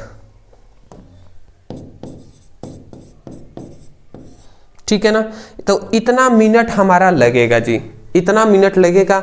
अब देखिए कितना मिनट अगर लगेगा तो या तो आप दशमलव में बता दीजिए, या आप चाहें तो इसका भाग देकर दशमलव में निकाल लीजिए वैल्यू। अब दशमलव में गणना करेंगे बहुत टाइम लगेगा, आपको भी एग्जाम में टाइम लगेगा, तो इतना भी छोड़ेंगे ना 100% फुल नंबर मिलेंगे, उसका टेंशन आप ना लीजिए। बट हाँ, इतना बशर्ते आपको करके आना है और इस फॉर्मूले को याद रखना है। इस टाइप के ही न्यूमेरिकल, मतलब मैं कह सकता हूं कि लगभग 80 to 90% चांसेज होता है कि इस टाइप का न्यूमेरिकल हर बार एग्जाम में पूछा जाता है, हर बार एग्जाम में पूछा जाता है, इतना कॉन्फिडेंट है। तो मैं इतना कह रहा हूं कि आपको 2 चीजें याद रखना है। सबसे पहले आपको जब भी ऐसा क्वेश्चन दे तो वेग स्थिरांक ये के का वैल्यू निकालिएगा, ठीक है ना, ये इतना तो निकालना ही है। उसके बाद ये फॉर्मूले में अगर आपको 60% कहता है तो यहां पे 60 लिखना है और यहां पे 60 घटाना है। जैसे देखिए यहां पे देखिए सिंपल सी बात है, 60% का समय निकालना है तो यहाँ पे 60 ओनली लिखकर इस तरीके से दर्शाइएगा, और यहाँ पे 100 लिखिएगा। के का मान के जगह पर केवल 70 कहे तो 70, 60 कहे तो 60, इस तरीके से लिखिएगा। और कभी भी एक और चीज याद रखिएगा, log 1 का मान log 2, log 3, log 4, log 5, log 7, log 6, log 8, 9, 10, मतलब 10 तक आपको याद रखना है log का मान। मोस्टली क्या होता है क्वेश्चन में ही दे देता है log 10 का मान इतना है, ठीक है ना। तो इस तरीके से याद भी कर लेंगे तो और बेटर रहेगा, क्योंकि log अगर मान लेते हैं 7 आया होता, log 7 का मान हमें पता नहीं है तो कैसे हम आगे सॉल्व करते हैं। इसलिए मैं कहूंगा कि आप थोड़ा सा इसको याद कर लेंगे log 10 तक, ठीक है। स्क्रीनशॉट, अच्छी बात है। आगे बढ़े, आगे हम बढ़ जाते हैं। अगला देखिए एक और हमारा इस तरीके से क्वेश्चन आया है। अब देखिए अगला हमारा क्वेश्चन क्या कह रहा है, कह रहा है कि प्रथम कोटि की अभिक्रिया 100 मिनट पश्चात किसी पदार्थ की सांद्रता अपने प्रारंभिक सांद्रता की 99% विघटित हो जाती है तो अभिक्रिया की अर्धायुकाल ज्ञात कीजिए। तो अभिक्रिया की अर्धायुकाल का मान हमसे कह रहा है कि ज्ञात करना। देखिए 100 मिनट में ना अभिक्रिया की 100 मिनट में, यहाँ पे कह रहा है कि 100 मिनट में अभिकारक की सांद्रता प्रारंभिक सांद्रता की 99% विघटित हो जाती है, ठीक है ना। तो यहाँ पे अभिक्रिया की अर्ध आयुकाल ज्ञात करने को कह रहा है, ठीक है ना। चलिए हम कैसे ज्ञात करेंगे थोड़ा सा हम समझाते हैं आपको। सबसे पहले हल ज्ञात करेंगे तो यहाँ पे देखिए अभी प्रथम कोटि की अभिक्रिया 100 मिनट पश्चात पदार्थों की सांद्रता प्रारंभिक सांद्रता की इतना % विघटित हो जाता है। तो यहाँ पे हमारा समय मतलब T90% मतलब समय का जो मान दिया है ना वो कितना दिया है 100 मिनट दिया है, ये हमारा इतना दिया है। और उसके बाद कह रहा है कि अर्धायुकाल का मान ज्ञात करने के लिए, अर्धायुकाल मतलब T½ का मान ज्ञात करना है। T½ का वैल्यू तभी हम ज्ञात कर सकते हैं जब K का मान हमें पता हो। तो पहले हमारा लक्ष्य क्या है, K का मान ज्ञात करना। तो पहले K का मान ज्ञात करते हैं। K का मान कैसे ज्ञात करेंगे, ये इतना हमारा पता चल गया ना, तो हम लिखेंगे तब प्रथम कोटि की अभिक्रिया के लिए वेग स्थिरांक, प्रथम कोटि की अभिक्रिया के लिए वेग स्थिरांक। अब वेग स्थिरांक का मान होता है प्रथम कोटि की अभिक्रिया के लिए वेग स्थिरांक K का जो वैल्यू होता है के इक्वल टू क्या होता है, वेग स्थिरांक के इक्वल टू क्या होता है, प्रथम कोटि की अभिक्रिया के लिए वेग स्थिरांक का मान 2.303 बाई और T19 यहाँ पे लिखते हैं T90%, तो अब इसका वैल्यू अब सीधा डायरेक्ट हम लिख दे रहे हैं 100, ठीक है ना। तो ये इतना हो जाएगा और फिर लॉग होता है और log a by a minus x होता है, ये हमारा फॉर्मूला है। इतनी बात आपको पता चल ही रहा होगा। अगर हम इसको सॉल्व कर लेते हैं तो क्या निकल जाएगा यहाँ से, k इक्वल टू, ये हमारा देखिए k इक्वल टू क्या निकलेगा 2.303 बाई 100 लॉग, ये क्या हो जाएगा a के जगह पर 100, फिर से a के जगह पर 100 और x के जगह पर 99, ये इतना हमने लिख दिया ना। अगर हम इसको सॉल्व कर लेते हैं तो ये 2.303 बाई 100 हो जाएगा और लॉग ये 100 हो गया अब बटे 1 हो जाएगा, ठीक है ना, बटे 1 हो जाएगा, ठीक है, इतना हो गया। अब इसको अगर हम कहें तो क्या कर सकते हैं जी, अगर हम log 100 का मान, अब इसको अगर हम सॉल्व करें तो k इक्वल टू क्या हो जाएगा, k इक्वल टू 2.303 बाई 100 हो गया और log 100 हो जाएगा। log 100 हो जाएगा कि नहीं हो जाएगा, log 100 हो जाएगा, बिल्कुल हो जाएगा। और जब log 100 हो गया तो log 100 का मान जो होता है वो 2 होता है। log 100 का मान क्या होता है जी, log 100 का मान होता है 2, ठीक है, ये आप याद कर लीजिएगा, इसलिए मैं कह रहा था याद कर लीजिएगा। log 100 का मान कितना होता है, 2 होता है। ज़्यादातर तो मोस्टली क्वेश्चन में दे देता है, मैं टाइपिंग शायद नहीं किया हूँगा, ठीक है ना। 2.303 ये 100 हो गया, log 2 का मान होता है 2, ठीक है ना। अब 2 से 100 कितने बार में चला जाएगा, 50 बार में, तो यहाँ पे 50 बार में ये हमारा चला जाएगा, तो ये हमारा क्या हो जाएगा। या हम एक काम कर लेते हैं, ऐसा नहीं करते, ठीक है ना, 2 का 50 में पहले नहीं काटते, अगर 2 का हम इसमें गुणा करा लेते हैं तो ये कितना हो जाएगा। अगर 2 का हम इसमें गुणा करा लेते हैं तो 2 दूना 4 हो जाएगा, 3 दूना 6, 3 दूना 6, ये 4.606 हो जाएगा। अब बटे ये हमारा 100 हो जाएगा, इतना हो जाएगा ना, ठीक है। अब जब से ये हमारा इतना हो गया ना, अब इसका अगर हम इसमें भाग दे देते हैं तो देखिए क्या आता है। अगर ये देखिए ये हमारा जो दशमलव है, अगर इसमें भाग देते हैं तो दशमलव जो है ना 2 अंक इधर आ जाएगा, तो 1 अंक इधर आएगा तो 4, अब 4 से इधर आएगा तो 0, तो इसका मतलब 0 पॉइंट के बाद एक हम 0 लगाएंगे, एक 4 लगाएंगे और फिर यहाँ पे 606, ये हमारा इतना केवल वेग स्थिरांक का मान हो जाएगा, ठीक है ना, मिनट में। समझ रहे हैं क्या हमने किया है। देखिए ये दशमलव यहाँ पे था, दो जीरो है ना, तो इसका मतलब 2 अंक इधर जाएगा, तो दशमलव यहाँ पे था तो यहाँ से पहले तो एक यहाँ पे आया, फिर यहाँ पे आया दूसरे नंबर पे, तो 2 अंक इधर करना था, तो इस तरीके से इतना हमारा हो गया, ठीक है।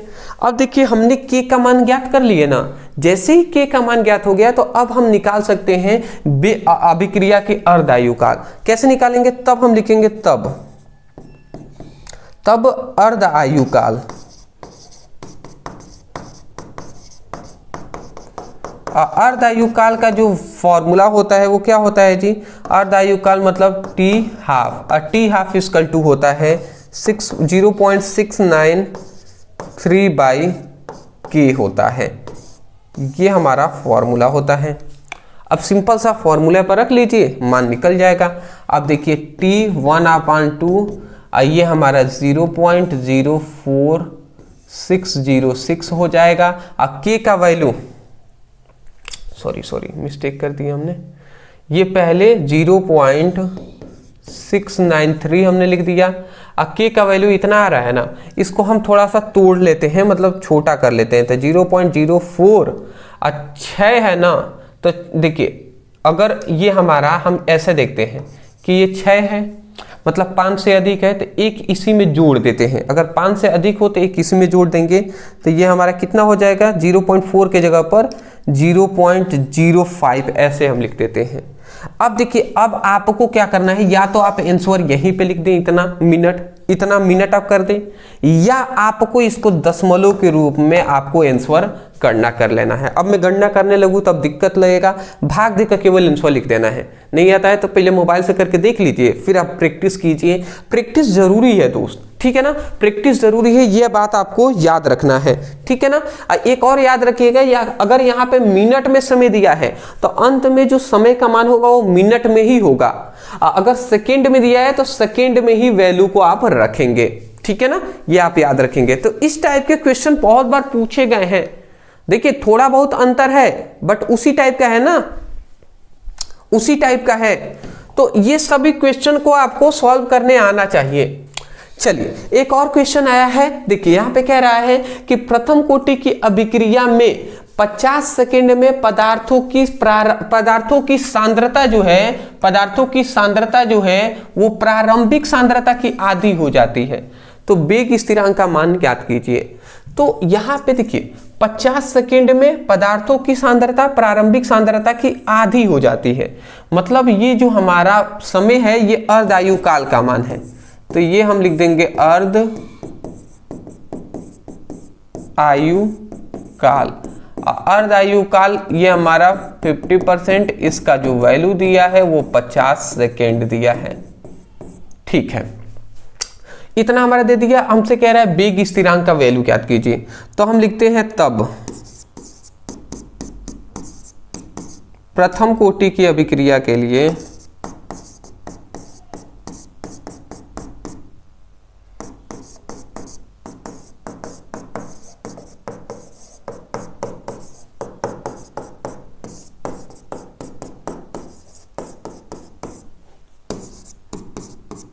वेग स्थिरांक, प्रथम कोटि की अभिक्रिया के लिए वेग स्थिरांक। अब वेग स्थिरांक के इक्वल टू क्या होता है, 0.693 बाई टी हाफ। ये इतना हमारा लिख दिए। और टी हाफ का वैल्यू दिया है 50। तो अगर हम इसको सॉल्व कर लेते हैं 0.693, अब टी हाफ का जगह पर 50 हमने लिख दिया। अब सिंपल सा ये हमारा आंसर हो जाएगा। या आप ना चाहें तो इसको दशमलव के रूप में भी लिख सकते हो, उससे कोई भी दिक्कत वाली बात नहीं है दोस्त, ठीक है, ठीक है, इसमें कोई भी दिक्कत वाली बात नहीं है, ठीक है। आगे बढ़े। अब आप सोच रहे होंगे ऐसा, अगर आप सोच रहे हैं कि सर कैसे फिर अब हल करेंगे, दिक्कत आ रहा है, तो बाबू कुछ है नहीं इसमें खास। अभी इस टाइप के क्वेश्चन हमने एक बार कराया हुआ है। अगर इस टाइप का करना है आपको सॉल्व तो क्या कीजिएगा, हमने कहा था पहले 10 का गुणा ऊपर और 10 के गुणा नीचे करा लीजिएगा, ऐसे कहा था। अगर आप 10 का इसमें गुणा करा लेते हैं तो देखिए क्या होता है। अगर 10 का इसमें गुणा करा लेते हैं तो देखिए क्या होता है, ये हमारा दशमलव जो है ये हमारा एक अंक इधर आ जाएगा, तो 6.93 हो जाएगा। ये क्या हो जाएगा 5, इसमें भी 10 है, इसमें भी 10, मतलब 5 गुणे 10 के पावर 2 हो जाएगा। इतना होगा कि नहीं हो जाएगा जी, होगा ना। तो अब हम इसी को हटाकर, इसको हटाकर डायरेक्ट इतना वैल्यू यहां पर, इतना वैल्यू हम रख देते हैं।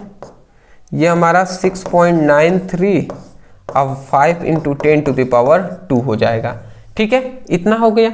अब ये हमारा ऊपर चला जाएगा तो इसको हम क्या लिख सकते हैं 6.93 अब बाई 5 और ये 10⁻² हो जाएगा, इतना हो गया। अब 5 का अगर इसमें भाग दे देते हैं तो क्या आ जाएगा जी, अगर हम 5 का इसमें अगर भाग दे देते हैं तो देख लीजिए क्या होता है।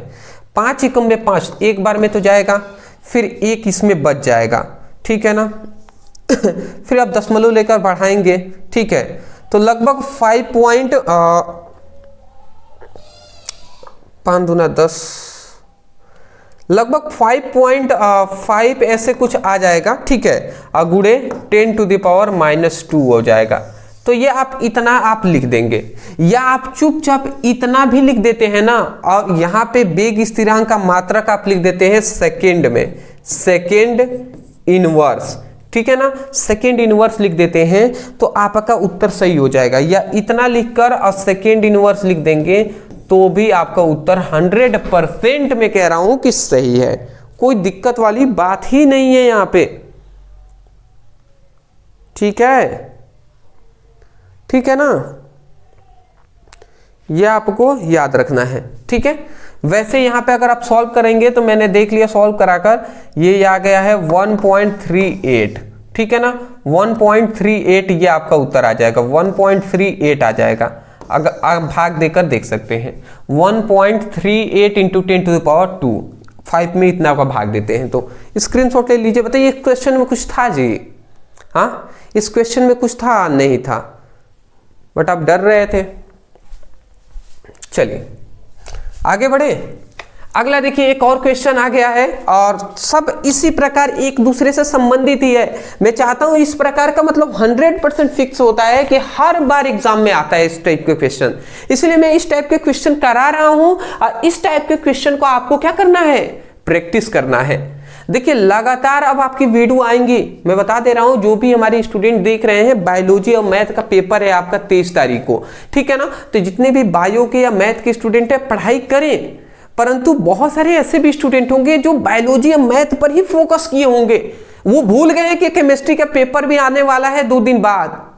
तो उनके लिए मैं कहना चाहूंगा कि जो ये वीडियो देख रहे हैं वरदान है, वरदान कर रहे हैं आप, क्योंकि मैथ और बायोलॉजी में तो आपको करना ही है। बट अगर आपने अभी समय नहीं दिया तो कैसे चलेगा दोस्त? उस समय पर न्यूमेरिकल लोग नहीं कराएंगे, लगभग टीचर जो हैं वो सब क्वेश्चन टॉपिक कराएंगे, परिभाषा नियम। इसलिए मैं जानता हूं, इसलिए मैं पहले ही प्रोवाइड कर दे रहा हूं कि 25 फरवरी के लिए आप न्यूमेरिकल अभी से तैयार कर लीजिए। समय हमारे पास लिमिट है, कम समय है और कम समय में हमें जान लगा देना है दोस्त, समझ रहे हैं ना? जान लगा देना है। मैं पूरी तरीके से विश्वास दिलाता हूं और मैं पूरी कोशिश करूंगा कि आपको पर डे हम 2 से 3 लगभग 4 वीडियो हम प्रोवाइड करेंगे। आप मतलब 2-3 दिन मतलब आप समझिए कि मतलब जितना आप एफर्ट कर सकते हैं, जितना हार्ड वर्क कर सकते हैं, हद पार मेहनत आपको करना है। अब मैं खुद करूंगा हद पार मेहनत, क्योंकि बिना मेहनत का कुछ मिलने वाला नहीं है दोस्त, ठीक है ना। अब मिल भी गया तो जल्दी छीन लिया जाएगा। अगला आता है, एक प्रथम कोटि की अभिक्रिया का आधा भाग जो है 10 मिनट में पूर्ण होता है, तो अभिक्रिया के 80% भाग कितने समय में पूर्ण होगा? देखिए इस टाइप के क्वेश्चन कराया था ना कि 90% भाग कितने समय में पूर्ण होगा, तो उसी टाइप का तो क्वेश्चन है जी। कुछ करना है इसमें, कैसे करेंगे आप देख लीजिए।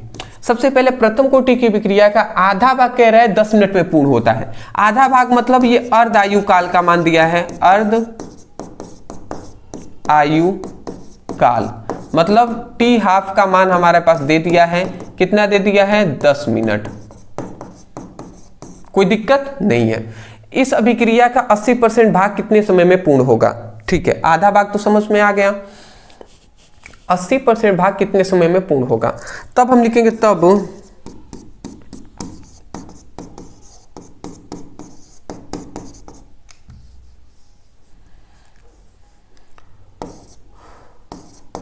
प्रथम कोटि की अभिक्रिया के लिए, प्रथम कोटि की अभिक्रिया के लिए वेग स्थिरांक, प्रथम कोटि की अभिक्रिया के लिए वेग स्थिरांक एक फॉर्मूला होता है, जो क्या होता है K =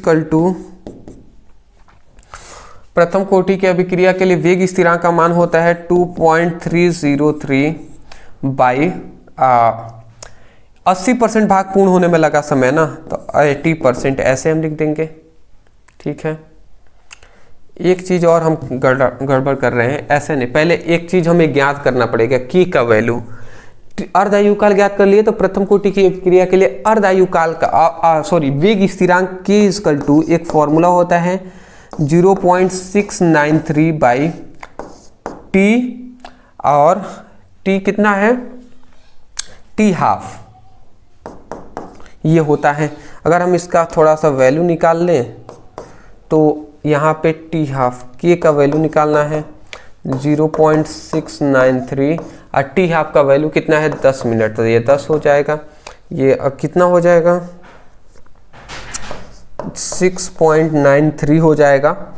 सॉरी 10 से भाग देना है ना, तो 10 से भाग देना है, तो अगर हम इसको सॉल्व कर लेते हैं तो कितना आ जाएगा, 10 का गुणा करा लेते हैं तो इतना, इसमें 10 का गुणा करा लेंगे तो ये k इक्वल टू क्या हो जाएगा, ये 6.93 हो जाएगा, और ये 10 टू द पावर 2 हो जाएगा, 10 टू द पावर 2 हो जाएगा, ये 6.93 हो जाएगा, 10 टू द पावर -2 हो जाएगा। ये हमारा वेग स्थिरांक का मान हो जाएगा मिनट में इतना हमारा हो जाएगा। ठीक है, ठीक है, ये हमारा इतना k का मान निकल गया। देखिए जब भी हमें 80% भाग पूर्ण होने में लगा समय हमें ज्ञात करना है, तो पहले हमें k का वैल्यू ज्ञात करना जरूरी है, तब हम लिखेंगे तब वेग स्थिरांक का एक फॉर्मूला होता है। अब इसको लगाएंगे, वेग स्थिरांक का फॉर्मूला पता होता है k equal to 2.303 by k equal to 2.303 by t 80% log 1 sorry a by a minus x, a minus x, ये k इक्वल टू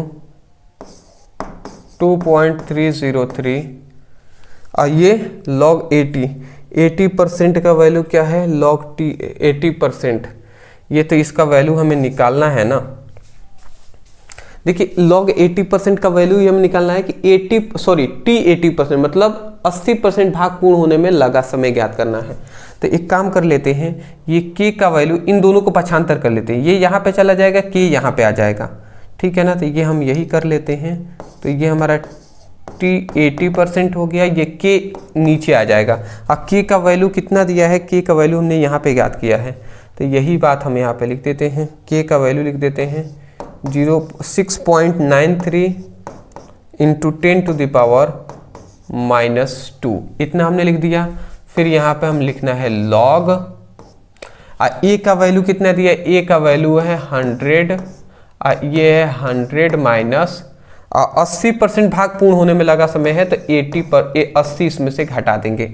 ऐसा ही ना किया था जी, कुछ किया है, ऐसे ही हमने क्वेश्चन को सॉल्व किया था इससे पहले भी, अगर आपको याद होगा तो इस फॉर्मूले पर रखा है। केवल हमने कहा था कि देखिए ये दोनों को पक्षांतर कर देना है, 80% भाग पूर्ण होने में लगा समय ज्ञात करना है। जब भी अगर 80% कहे तो 80 घटाएंगे, 70 कहे तो 70, 60 कहे तो 60, ये इस टाइप का क्वेश्चन तैयार कर लीजिएगा, आएगा ही आएगा। तो अब हम इसको कर लेते हैं, ये t 80% हो गया, अगर हम इसको सॉल्व कर लेते हैं तो क्या हो जाएगा, ये 2.303 हो जाएगा, ये log 10 टू द पावर -2 है, ऊपर चला जाएगा तो 10 टू द पावर 2 हो जाएगा, ये 6.93 हो जाएगा, ये log हो जाएगा, ये 100 और ये 20 हो जाएगा, तो 20 पच्चे क्या हो जाता है, 100 हो जाएगा। तो अगर हम इसको करना चाहें तो क्या कर सकते हैं जी, 20 पच्चे 100 हो जाएगा, तो ये अगर t 80%, ये 100 है ना, 10 टू द पावर 2, अगर गुणा होगा तो ये 0.2 अंक इधर आ जाएगा, तो 230.3 हो जाएगा, और 6.93 हो जाएगा, और ये log 5 हो जाएगा। और log 5 का वैल्यू कितना होता है, तो ये क्वेश्चन के पीछे आपको हर बार दिया रहता है, उसकी टेंशन आपको नहीं लेना है, ये क्वेश्चन के पीछे आपको दिया होता है, ठीक है ना। ये जो प्रश्न पत्र मिलेगा ना, तो उसमें log 5 का log 10 का जिसकी क्वेश्चन की वैल्यू की जरूरत होगी, वो क्वेश्चन के लास्ट पेपर में आप जाकर देखिएगा, दिया रहता है, फिजिक्स और केमिस्ट्री दोनों में। तो इसका वैल्यू अब बता देते हैं हम कितना होता है, कैसे पता चलेगा, तो ये देख लीजिए, इतना हमारा हो गया ना, ठीक है। अब हम क्या कर लेते हैं, पहले तो इतना हो गया log 2, अब देखिए ये कैसे करें हम, t 80%, ठीक है, थोड़ा सा पतला पेन का यूज कर लेते हैं। अब देखिए इतना तो है हमारा है 230.3 है, ठीक है, ये 6.93 है। और log 5 का मान होता है कितना, log 5 का जो वैल्यू होता है वो याद रखेंगे आप, कितना होता है जी 0.699 होता है, इतना आप याद रखेंगे। ठीक है, आपको दिखाई तो दे ही रहा होगा। अब 0.699 का अगर गुणा आप इसमें करा लेते हैं तो ये T80%, तो ये कितना हो जाएगा, इसका अगर आप गुणा करा लेते हैं तो ये आपका हो जाएगा 1.609797 इतना हो जाएगा, और इसका ये हो जाएगा 6.93 इतना हो जाएगा। अगर हम इसको सॉल्व कर लेते हैं तो log इतना हो जाएगा। अगर हम इसका इससे भाग दे देते हैं, ठीक है, इसका अगर इससे भाग देते हैं तो 23.22939 इतना हमारा आंसर आ जाएगा। ठीक है ना, इतना मिनट हमारा आंसर आ जाएगा, मिनट में, ये आप याद रखिएगा। ठीक है, अब आप सोच रहे होंगे कि सर कैसे आ जाएगा इतना, हम समझे नहीं।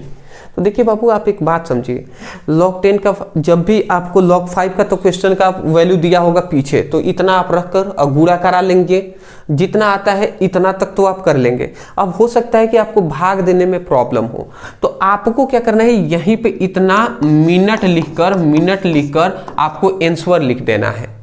आपको 100% में कह रहा हूं फुल नंबर मिलेंगे, उसकी टेंशन आप ना लें।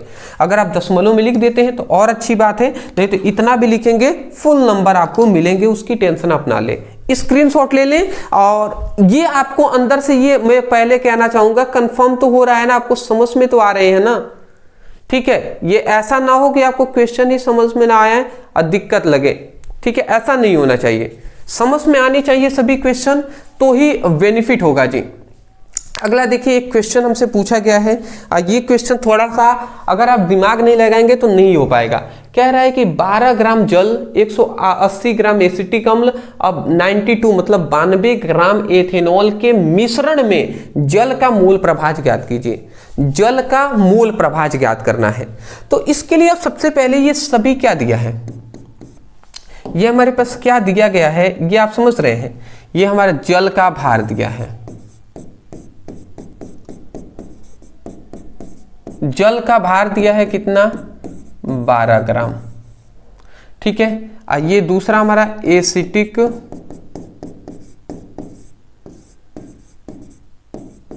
अम्ल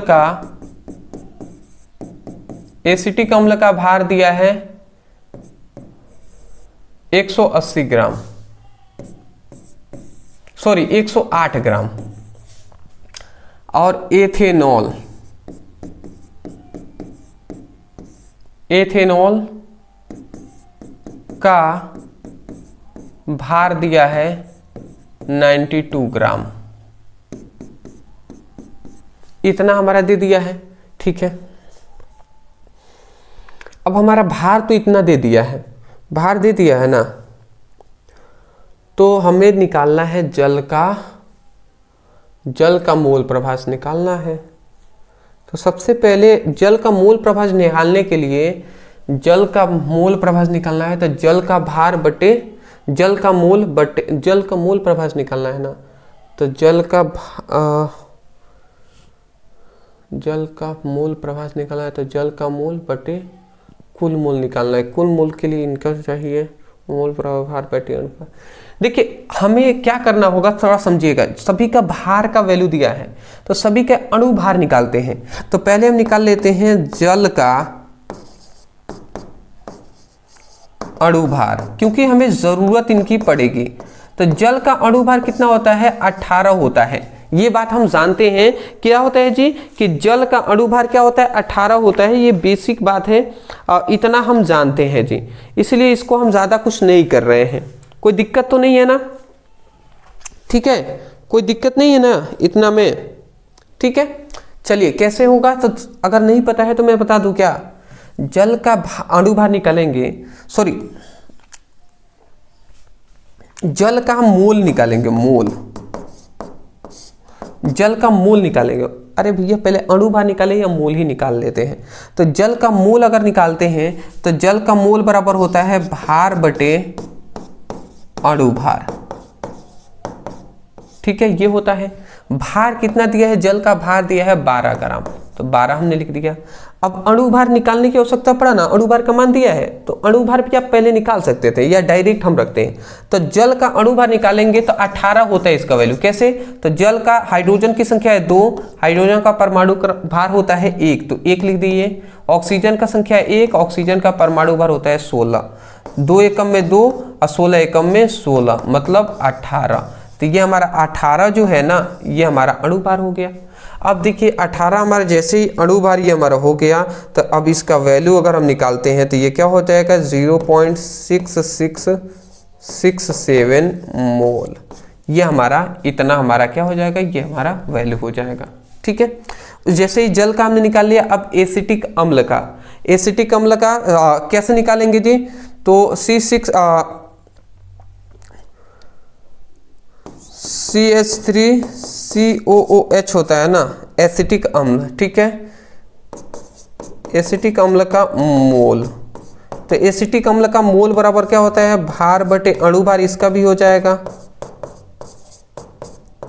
भार बटे अणु भार इसका भी हो जाएगा।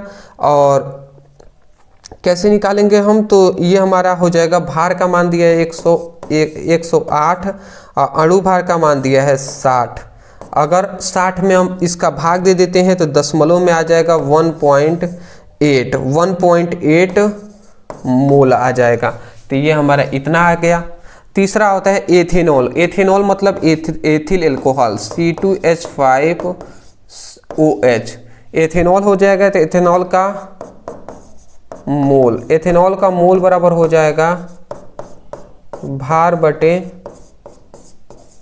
अणु भार, तो भार बटे अणु भार हो जाएगा। एथेनॉल का भार कितना दिया है 92। ठीक है, एथेनॉल का अणु भार जो होता है 46 होता है। अब एथेनॉल का अणु भार निकाल कर देख सकते हैं, दिखा दे क्या बाबू? अब इतना ये सब बेसिक बात है, इतना आप करेंगे तो अच्छी बात होगा। कार्बन की संख्या है 2, कार्बन का परमाणु भार होता है 12, ऑक्सीजन हाइड्रोजन की संख्या है 5, हाइड्रोजन का परमाणु भार होता है 1, ऑक्सीजन की संख्या है 1, इसका परमाणु भार होता है 16, हाइड्रोजन की संख्या है 1, हाइड्रोजन का परमाणु भार होता है 1। 12 एकम, 12 दूना 24, 5 एकम में 5, 16 एकम में 16 और 1 एकम में 1। तो अब कितना हो जाएगा 16 और 24, 24 और 5 29, 31 हो जाएगा और 30 और 16 कितना हो जाएगा 46 हो जाएगा।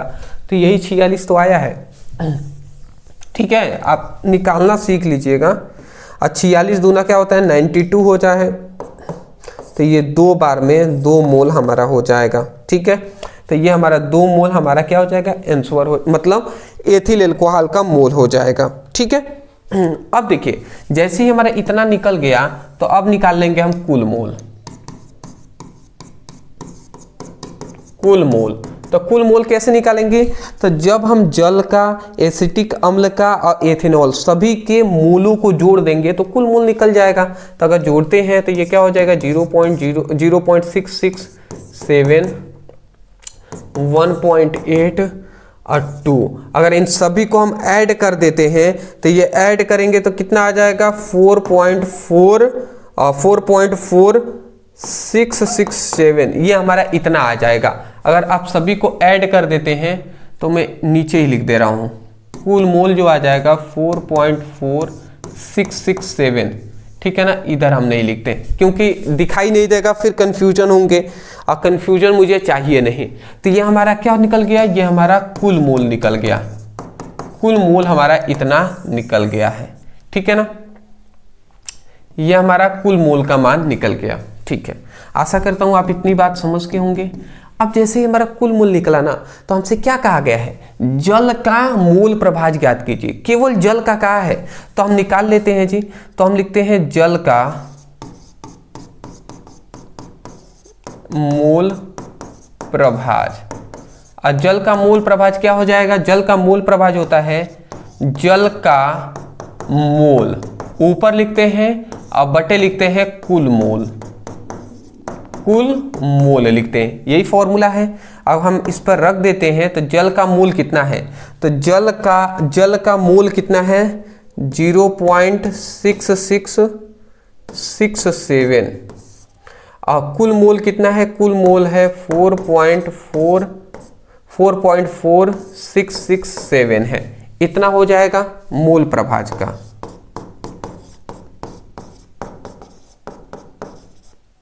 ठीक है, इतना हो गया ना।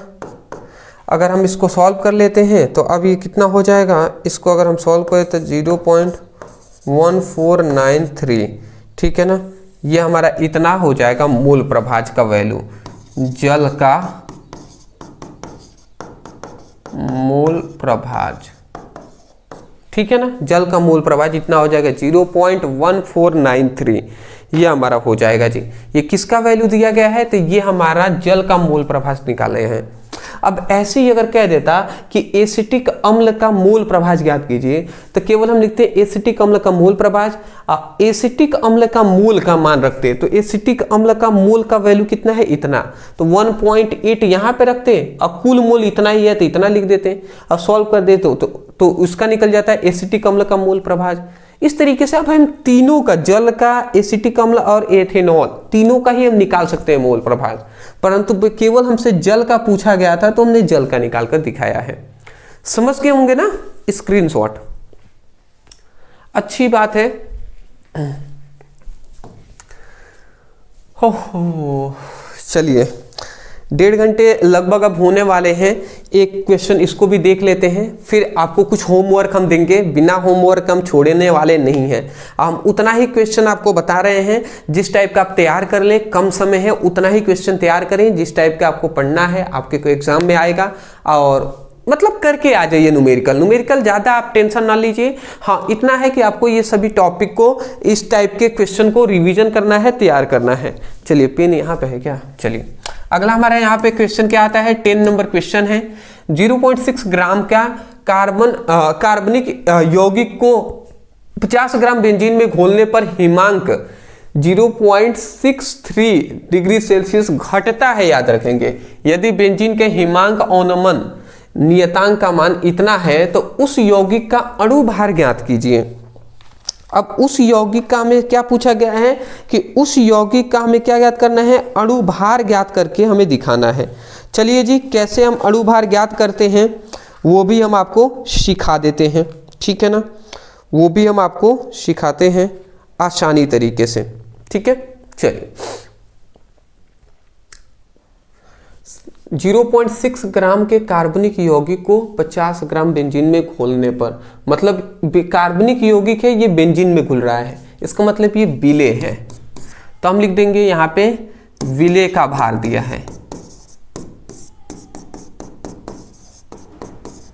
विलेय का भार को स्मॉल w से दर्शाते हैं 0.6 ग्राम।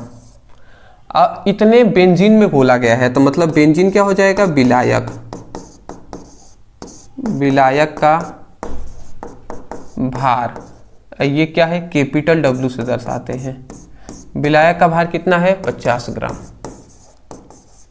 ठीक है। हिमांक 0.63 डिग्री सेल्सियस घटता है, मतलब घटने का मतलब है हिमांक में अवनमन। हिमांक में अवनमन को हम TF से दर्शाते हैं, डेल TF से, और 0.63 डिग्री सेल्सियस है। यदि बेंजीन के हिमांक अवनमन नियतांक, अगला है हिमांक अवनमन नियतांक, हिमांक अवनमन नियतांक के F का जो वैल्यू है वो कितना है, 5.12 केल्विन किलोग्राम प्रति मोल है। तो उस यौगिक का अणु भार ज्ञात कीजिए। चलिए हम अणु भार ज्ञात कर लेते हैं। तो अणु भार के लिए एक फॉर्मूला होता है, अणु भार। अणु भार के लिए एक फॉर्मूला होता है m = 1000 into KF into small w बटे del TF into capital W। ये एक फॉर्मूला होता है जी। अब देखिए हमें किसका वैल्यू ज्ञात करना है, विलेय का अणु भार m का ही वैल्यू ज्ञात करना है। तो चलिए आप रख देंगे मान, तो आप ज्ञात नहीं कर लेंगे, ज्ञात कर ही लेंगे जी। m = 1000 है तो हमने 1000 लिख दिया। के एफ का वैल्यू कितना है, के एफ का वैल्यू है 5.12 है। स्मॉल डब्ल्यू का वैल्यू कितना है, स्मॉल डब्ल्यू का वैल्यू है 0.6। फिर यहाँ पे डेल टी एफ का वैल्यू है 0.63 है, और इनटू कैपिटल डब्ल्यू का वैल्यू है 50 ग्राम। ये हमने केवल रख दिया है। अब मान रख दिए तो आप सॉल्व कर लीजिए। सॉल्व हम कैसे करेंगे तो ये देख लेते हैं। अच्छा, अगर हम देखें इसको तो कैसे कर सकते हैं, ये इसमें क्या, 1000 में से देखिए 2 जीरो अगर इसका हम काटेंगे ना तो ये हमारा 512 हो जाएगा, 512 हो जाएगा। तो ये हम 10 ये तो 10 हो गया, परंतु ये हमारा 512 हो जाएगा और 0.6 हो जाएगा, और ये हमारा कितना हो जाएगा, ये हमारा 0.63 इंटू 50, ये हमारा इतना हो जाएगा। ठीक है ना, ये हमारा इतना तो हो ही जाएगा। ठीक है, अब देखिए, अब इसको हम क्या करेंगे जी, अब ध्यान से समझेंगे। अब हम देखिए, अब ये 10 है ना, ये 10 अगर 0.6 में गुणा हो जाएगा तो ये 6 हो जाएगा, तो ये तो 512 हो जाएगा। अब ये 6 हो गया, और नीचे क्या है, नीचे हमारा वही है जी। अगर हम ये हमारा 0.63 है ना, अगर 0.63 को 50 में गुणा कराते हैं तो गुणा कराकर आप देख लीजिएगा 31.5 आ जाएगा। ठीक है ना, 31.5 आ जाएगा आपका, और 31.5 आ जाएगा। तो इसका अगर हम गुणा करा लेते हैं तो अब हम देख लेते हैं। अब इसका 6 का अगर इसमें गुणा करा दे तो 6 दूना 12, फिर 6 कम 6 1 7 और 6 5 30, मतलब 3072 ये हमारा आ जाएगा, और 3072 और 31.5 हो जाएगा। अब 3072 में 31.5 से भाग दे देंगे तो ये हमारा आंसर आ जाएगा 97.523। ये हमारा इतना हमारा क्या हो जाएगा, ग्राम प्रति मोल ये हमारा अणुभार का मान हो जाएगा। देख लीजिए, ये हमारा क्या निकला है, ये अणुभार का हमने केवल यहाँ पर मान निकाला है। ठीक है ना, तो एक क्या है, आपको एक सिस्टमेटिक ये चीजें आपको निकालना आना चाहिए, क्वेश्चन से पहचानना। दूसरी बात, फॉर्मूला आपको पता होनी चाहिए, और फॉर्मूले पर वैल्यू रखेंगे, निकल जाएगा। गणना तो सीखना पड़ेगा, बेसिक मैथ आपको जानना चाहिए, आना भी चाहिए। तो पहले स्क्रीनशॉट ले लीजिए, तब आवश्यक बात बताते हैं हम आपको। ठीक है, चलिए, क्या बात है। चलिए जी, तो सबसे पहली बात, यहाँ पे हम कुछ क्वेश्चन दे रहे हैं, पहले होमवर्क है, इस टाइप के क्वेश्चन तैयार कीजिएगा। ठीक है ना, 2 टाइप का हम क्वेश्चन दिए हैं। यहाँ पे एक, निम्न अभिक्रियाओं वाले सेलों का विद्युत वाहक बल का मान ज्ञात कीजिए। यहाँ पे एक रिएक्शन है, इसमें यहाँ पे इतना ये वैल्यू दिया है। अब इस टाइप का हम क्वेश्चन को कराए नहीं है, क्योंकि मैं चाहता हूं कि इस टाइप के क्वेश्चन आप खुद करें। आप कहेंगे सर खुद कैसे कर सकते हैं हम, इसको तो बताना पड़ेगा, तो और ज्यादा हार्ड लग रहा है, समझ में नहीं आ रहे हैं। हाँ जी, नहीं आ रहे हैं ना, तो आपको क्या करना है, आप लिखिएगा। क्या लिखेंगे जी, आप लिखेंगे class 12 chemistry chapter 2 numerical brother sir.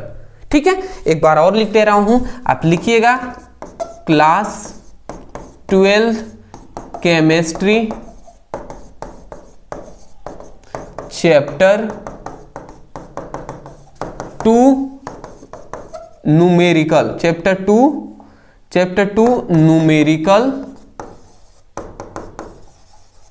Brother sir. ठीक है बाबू, तो ये इतना लिखकर आपको क्या करना है, सर्च करना है। इतना लिखकर YouTube पर सर्च कीजिएगा, हमारी वीडियो मिल जाएगा, उससे आप पढ़ाई कर लीजिएगा, या हम इसका लिंक डिस्क्रिप्शन बॉक्स में दे दे रहे हैं।